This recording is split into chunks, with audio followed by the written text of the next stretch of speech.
An unusual incident abruptly eclipsed the calm night of October 10, 1948, over Dakota. Veteran pilot George F. German battled for the safety of the area during World War II.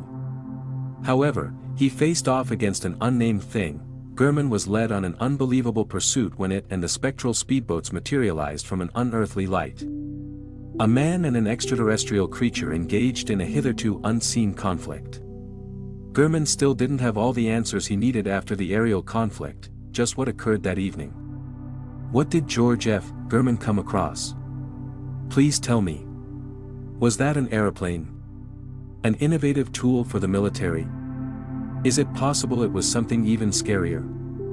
In today's film, No War with Aliens, we will uncover the truth about this enigmatic conflict. German fails to provide an explanation. Most sightings of UFOs and other unexplained phenomena peaked in the early 1940s.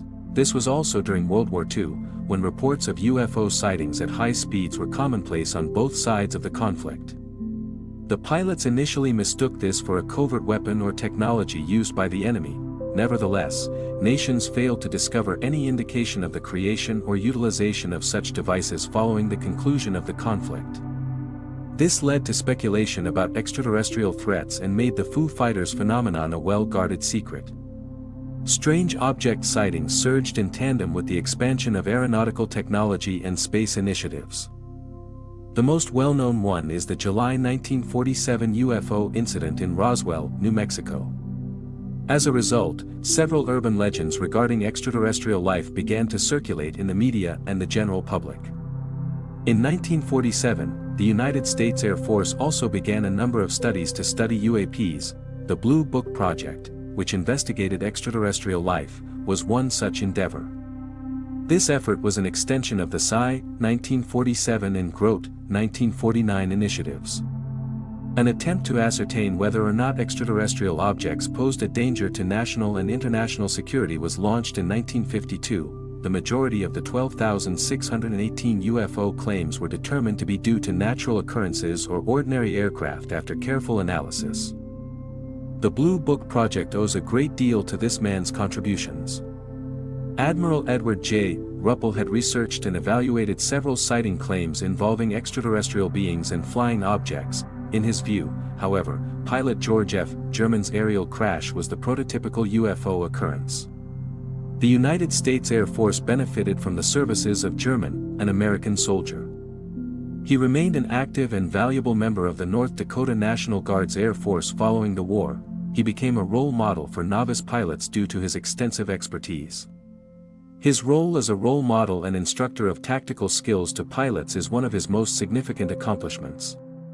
Training. He came to understand, required not just the ability to fly an airplane, but also the ability to assess a situation and make a decision on the fly in the event of an emergency. Hence, German devised training programs to empower the North Dakota National Guard pilots to soar through the skies with greater resilience and self-assurance. He went on to become one of the most recognizable names in U.S. Air Force history. The life he lived exemplified the virtues of passion, bravery, and commitment, but in retrospect, his enigmatic and menacing aura lingered in people's memories. German, where are you? On October 11, 1948, the weather was perfect. There was no cloud cover, and the horizon seemed distant. Because of this, pilots could see clearly above any clouds or other obstructions, even in conditions of heavy fog or wind. Winter had not yet arrived. The training sessions were more comfortable and productive because the environment was cool, pleasant, and windless. In order to hone their abilities and become acclimated to flying in low light, Air Force pilots frequently conducted night training flights during this period. A German P-51 fighter and a solitary Piper Cub were the only aircraft visible in the Fargo sky at that moment. No other flights were in the area other for the two jets up there. According to the airport's air control tower. Also, a football match was going on at the same time, which made the pilots' night vision even better. It was crystal clear to them where the plane was in relation to the other objects. The German Air Force pilot's training had just concluded in the sky above Dakota. Initially, his plan was to touch down and unwind for the night. He reconsidered and decided to fly a few more laps to take in the sights because of the clear sky and lovely weather. Skyward, the P-51 Mustang flew in a looping pattern. However, that choice altered the course of his life irrevocably, giving rise to a legend in American aviation history. German observed a little white light circling beneath his aircraft during his most recent journey. He originally assumed it was just another plane. But as he continued to watch, he could see that this plane was unique. Without blinking or otherwise signaling that it was an airplane, that light was merely a spherical dot. Furthermore, German was unable to discern any motor noise or sound emanating from that source of illumination amidst the serene night sky. He gained a clearer picture of that light due to the weather. There are no wings, no tail, and no other distinguishing features of a commercial or military aircraft. An air of mystery and alienation pervaded the space around this formless light source. For their peace of mind, Germans called the Fargo airport's air traffic control to inquire about nearby aircraft. Interestingly, no further instances were documented, although there was a single private plane flying close to the ground. The Germans began to question the reliability of that light. As a result, he cautiously got within a kilometer of the object and raised his spectacles to have a better look. Its diameter was drastically lower than that of typical planes, measuring in at about 15 to 30 centimeters. Given its size, the unearthly object clearly wasn't a regular plane or anything comparable. German reported seeing a white light devoid of any discernible pattern, rather than any tangible building. He swiftly accelerated the plane as the distance shrank. Germans chose to keep a tight eye on the thing. He attempted several training methods. But he was ultimately unsuccessful in keeping up with the object. It appeared capable of tremendous acceleration, traveling at incredible speeds, and making continual directional changes. He was taken aback by this because he had never encountered an aircraft or gadget capable of such feats.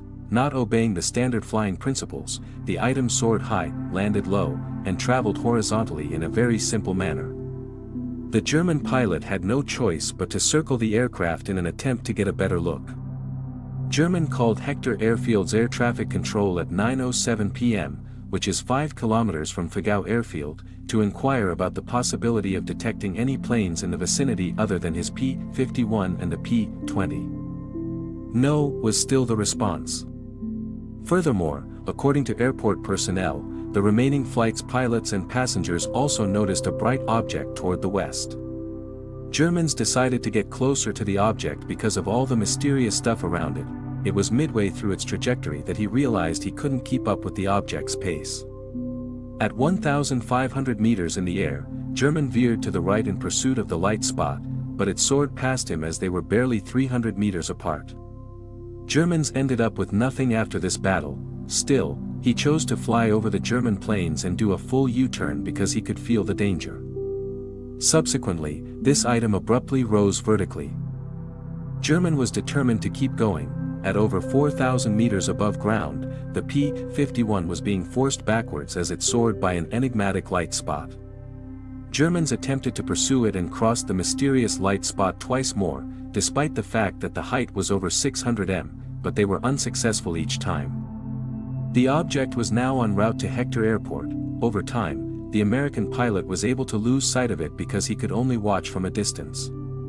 At 9:27 a.m., the Germans ended the pursuit with the small, weird craft when they landed and turned left. In addition to German, several witnesses in Fargo, North Dakota saw an unusual light spot in the sky as part of the UFO.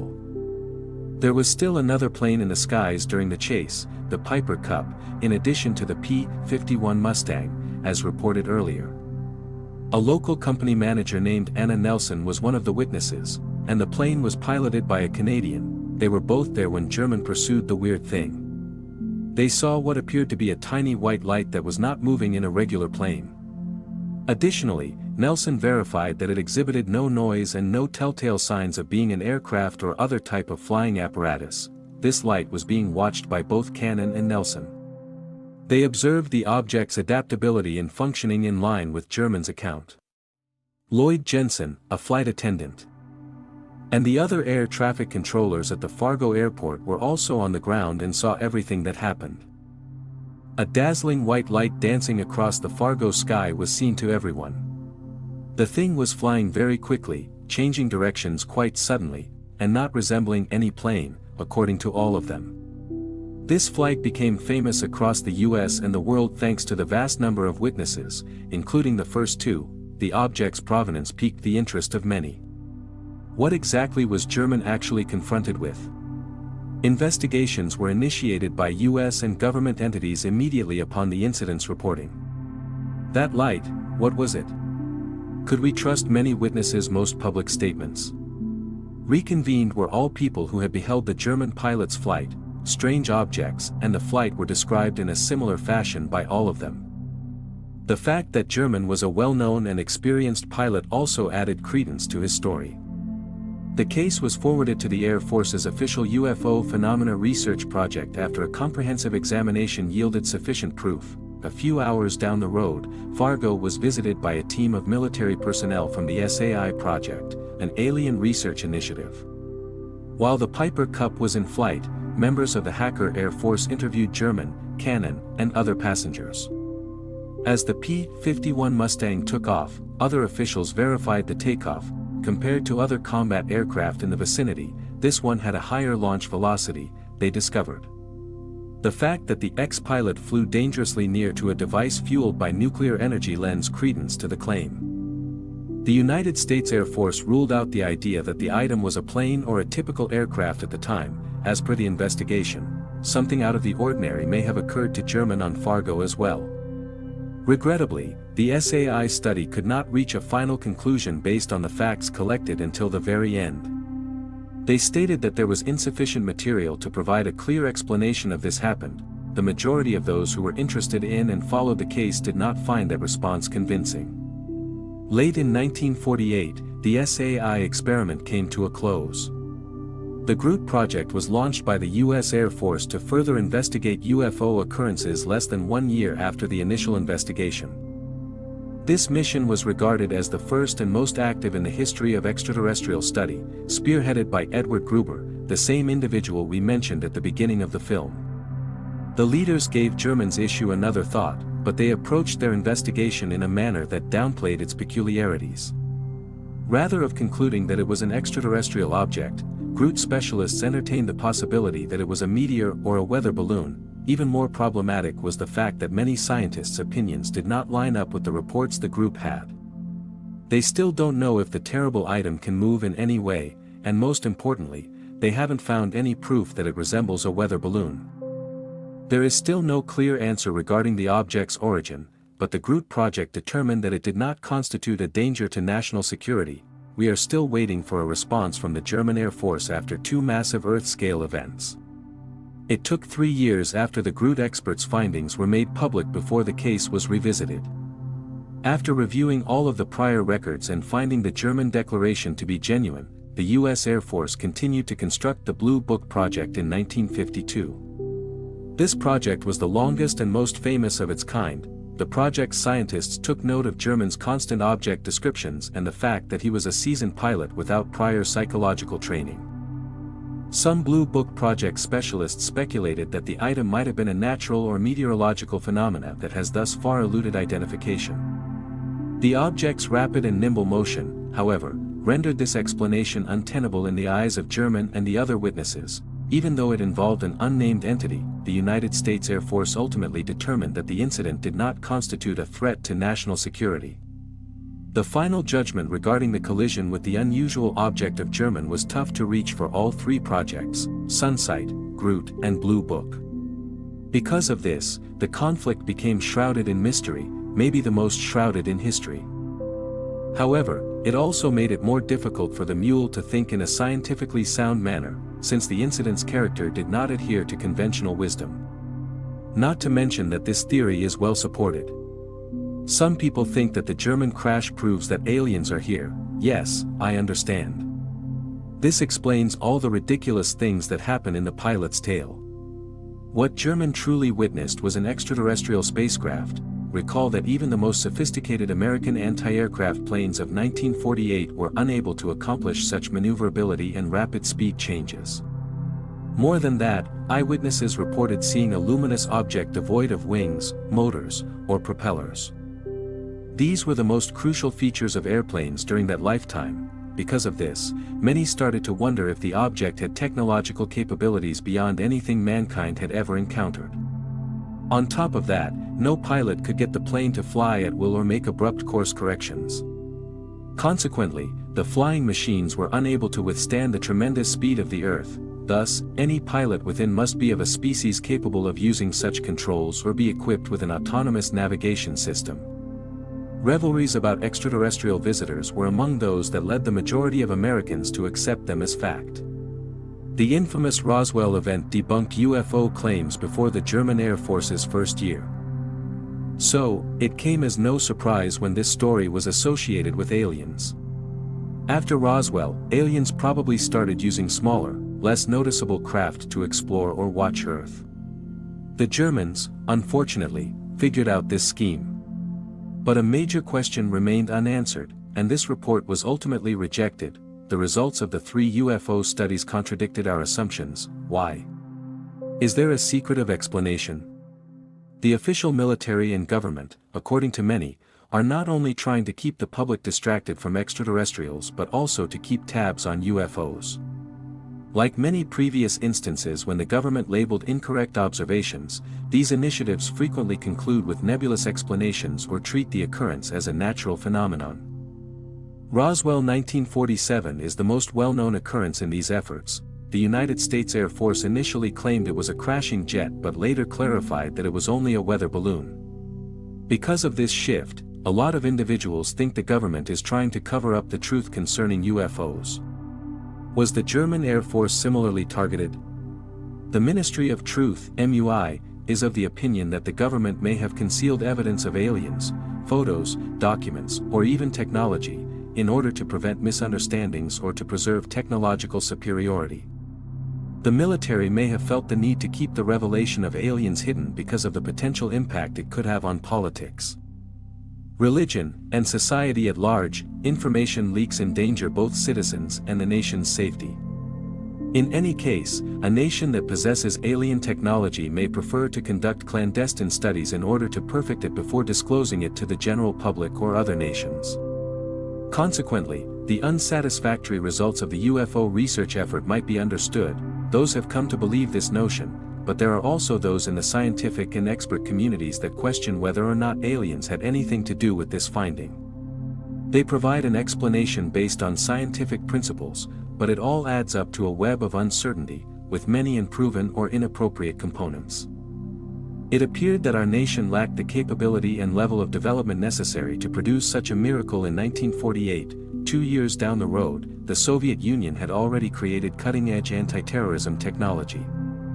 All the military professionals think it's a dangerous idea if this notion is correct. During the Cold War, the Soviet Union had many of options for testing top-secret technology that the United States couldn't uncover. There are significant security concerns associated with flying directly across American airspace. Hence, this justification remains untrustworthy. Lastly, the notion of Soviet technology is difficult to verify because there is no record of similar gadgets from the intelligence sources at that time. A lot of people are still confused about the Soviet Union's actual situation that night, and it's all because of this dead end. The most outlandish explanation for this dispute is this one, so let's examine it. Now let's go back to Dakota, exactly 10 minutes before German uncovered the enigmatic object. A weather balloon was unintentionally launched by the Air Force, which altered the case and led to a theory that shocked the public at the time. At predetermined intervals, people would release weather balloons, which were typically constructed from materials that reflected light, into the air in order to collect data on the weather. The balloon can give off light when viewed from a distance, particularly at night or when lighting is poor, and it can reflect ground or sunshine, giving it a bizarre aspect. That is why the object was said by the Germans and other witnesses to be shining a dazzling light. The Germans' description of the thing is inaccurate because weather balloons do not have wings or engines. Another similarity to what the Germans witnessed is the balloon's diminutive size and spherical form. Nighttime weather is usually somewhat quiet, but strong winds can blow at higher altitudes, and the balloon moves fast and erratically due to the airflow. Inadvertently, it gives the impression to the Germans that the object can move and respond rapidly to his actions. As he draws near, the wind can shift, causing the balloon to accelerate by changing its course. In certain cases, when gazing at a motionless object in the sky while the plane is in motion, it could give the impression that the object is changing direction or speed unexpectedly. It can be more challenging to determine the nature of an item at night due to the effects of light and the difficulties in judging distance and speed. A weather balloon can take on the appearance of a drone or other unexplained object due to these variables. Midway through the night, light shines from the underground balloon. There is a lack of perfection in the observing conditions. Pilots often make erroneous calculations when attempting to gauge the object's size and distance. Many individuals remain dubious despite the fact that the weather balloon theory has numerous acceptable components. Disputes persist, with arguments centering on the object's mobility, the speed at which the Germans saw it, and the situation's logic. The item, he claimed, is moving at an abnormally high rate of speed and an unusual angle, in comparison to a regular weather balloon. Its capabilities are clearly superior. Because of the constraints imposed by air conditioning and wind speed, a balloon is ill-suited to such rapid and precise movement. The item dove and seemed ready to strike when the Germans advanced on it. Something like a balloon, which does not have any kind of control mechanism, would not be a good fit for this. Nonetheless, the bickering must cease. This obstacle course in the Blue Book project is now officially explained by the weather balloon. There was a surge of claims regarding UFOs in the early period, with George F. German's flight in 1948 being one of the most notable difficulties. Most people think it took place during the delicate Cold War era. The media, government officials, and the general public were all captivated by this occurrence. The German UFO incident remains divisive and the subject of many viewpoints, despite the fact that the military has provided numerous plausible explanations for it. When it comes to the German tragedy, in my opinion, there are still far too many unanswered questions, despite the fact that mystery and secret are inherent to the human condition. We have all come to the same conclusion based on Germans' descriptions. It must be an indication of alien life. Unfortunately, we can't say for sure what it is because the evidence is insufficient. This obstacle course may remain a mystery even if it finished a long time ago. It is a part of history. But it has helped spread scientific knowledge and spark creative thinking, which in turn has allowed us to keep digging for answers to life's biggest questions. The German UFO incident was a major financial and political drain on the US government and military after Roswell 1947. What transpired that night remains a mystery, even after 3 renowned UFO studies. Could it be that our devices are to blame, rather than people? Leave a comment. Goodbye.